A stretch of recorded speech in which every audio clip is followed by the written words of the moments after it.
नमस्कार दोस्तों, हमारे चैनल पर आपका स्वागत है। दोस्तों, इस वीडियो में हम लोग बात करेंगे कि आरपीएफ और जीआरपीएफ में क्या अंतर होता है, क्योंकि अक्सर हमने देखा है कि जो रेलवे प्लेटफॉर्म होते हैं वहाँ पे आरपीएफ भी ड्यूटी करती है और जीआरपी भी ड्यूटी करती है। तो आखिर इनके बीच में अंतर क्या होता है और इनके कार्य क्या क्या होते हैं, इस वीडियो में हम लोग समझेंगे। तो चलिए हम लोग वीडियो को प्रारंभ करते हैं।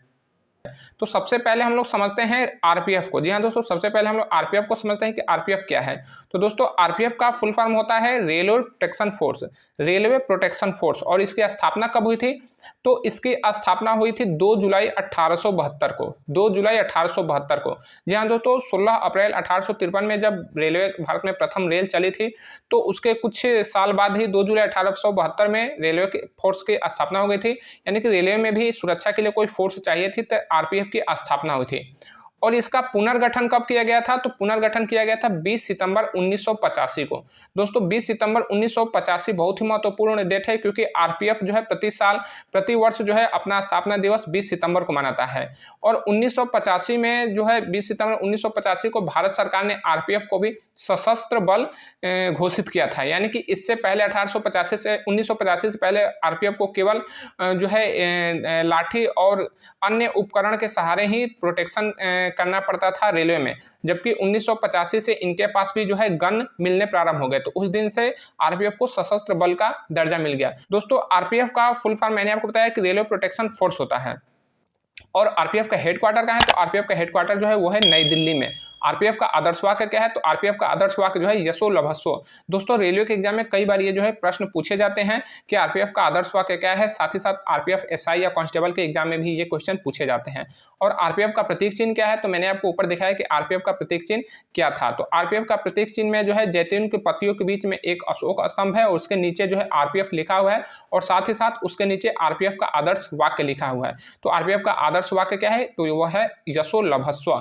दोस्तों, अब हम बात करते हैं कि आरपीएफ का कार्य क्या होता है। तो आरपीएफ का जो काम होता है वह रेलवे की जो संपत्ति होती है उसकी सुरक्षा करना, क्योंकि इसका फुल फॉर्म ही है रेलवे प्रोटेक्शन फोर्स, रेलवे सुरक्षा बल। इसका नाम है रेलवे सुरक्षा बल, तो इसका काम है रेलवे की संपत्ति को सुरक्षा करना।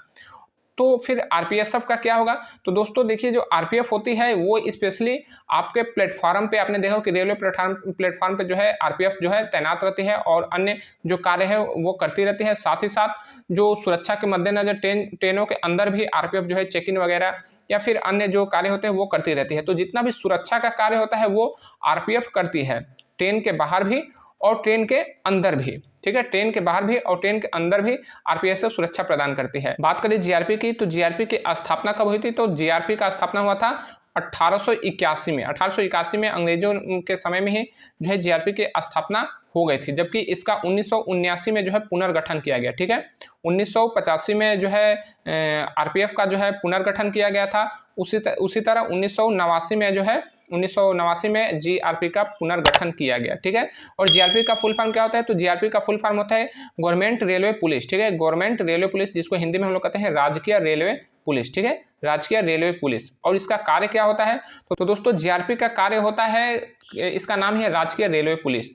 तो अगर कभी जो है रेलवे में कोई घटना घटित हो जाती है, यानी कि रेलवे में कहीं पे किसी को जो है चोरी हो जाता है या फिर डकैती हो जाती है रेलवे में, या फिर रेलवे में कोई जो है किसी के साथ मारामारी करता है, या फिर रेलवे से किसी व्यक्ति का एक्सीडेंट हो जाता है, तो जो आरपीएफ होती है वो केवल जो है वहाँ का जो है थोड़ा बहुत कार्य करती है, जीआरपी को संपर्क करती है और जीआरपी को जो है वो केस हैंडल कर देती है। रेलवे जो है छोटे मोटे कार्य को देखती है, आरपीएफ छोटे मोटे कार्य को हैंडल करती है, लेकिन अगर मामला कोई पेचीदा हो जाता है तो वो जीआरपी को जो है हैंडल कर देती है। तो जिस जीआरपी का हर रेलवे के हर पटरी के जो है बटी होती है जीआरपी की पुलिस चौकी में। ठीक है, आपने देखा हो कि मुगल सराय में जो है पुलिस थाना है जीआरपी के, या फिर अन्य स्टेशन पे जो है प्रयागराज में, या फिर बड़े बड़े स्टेशन पे जो है वो वहाँ पे पुलिस थाने होते हैं। छोटे छोटे जो जंक्शन होते हैं या फिर जो स्टेशन होते हैं वहाँ पे पुलिस चौकियाँ होती है जीआरपी की। तो फिर वो जो आरपीएफ है वो जीआरपी की जो पुलिस चौकी है या फिर थाना है उसको हैंडल कर देता है, और जीआरपी जो है वो उस राज्य के पुलिस के अंतर्गत आती है। तो पुलिस जो है उसकी इंक्वायरी करती है, उसकी जांच करती है कि घटना क्यों घटित हुई थी, कब घटित हुई थी, इसके मूल कारण क्या था। तो सारी इंक्वायरी जो है स्टेट पुलिस करती है। तो दोस्तों, जो जीआरपी होती है इसका जो खर्च कौन देता है? तो जीआरपी में जो सैनिक सेवा दे रहे होते हैं तो उनका जो आधा खर्च है वो रेल मंत्रालय देता है और उसका आधा खर्च जो है वह भारत उत्तर जो राज्य है, जो भी कोई भी राज्य हो, चाहे उत्तर प्रदेश हो या फिर बिहार हो या फिर कोई भी स्टेट हो, तो उस राज्य की जो सरकार है वो देती है। ठीक है, तो आरपीएफ जो है वो रेल मंत्रालय के अंतर्गत कार्य करते हैं, जबकि आरपीएसएफ भी जो है रेल मंत्रालय के अंतर्गत कार्य करते हैं, जबकि जीआरपी जो है वह राज्य सरकार के जो है गृह मंत्रालय के अंतर्गत कार्य करते हैं, यानी कि राज्य सरकार के अंतर्गत कार्य करते हैं। तो जो गृह मंत्रालय के अंतर्गत पुलिस कार्य करते हैं, तो पुलिस का ही ये एक शाखा है जीआरपी, तो इसीलिए इसका जो है हैंडल करता है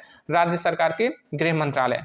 तो स्पेशली काम होता है जीआरपी का कि वह अपराध की पहचान करता है और उसकी रोकथाम करता है। ठीक है, बाकी जो और आरपीएफ के साथ ही जीआरपी की भी जो है ड्यूटी रहती है। जीआरपी और आरपीएफ जो है अपने क्षेत्र में अच्छी तरह से कार्य करते हैं, लेकिन जो केस होते हैं उनकी इंक्वायरी वगैरह वो होता है तो वो जीआरपी ही करती है। दोस्तों, वीडियो के अंत में आपसे एक आखिरी क्वेश्चन है कि भारत का सबसे लंबा रेलवे प्लेटफॉर्म कहाँ है, हमें कमेंट बॉक्स में जरूर बताइएगा। मिलेंगे अगले वीडियो में, तब तक के लिए जय हिंद।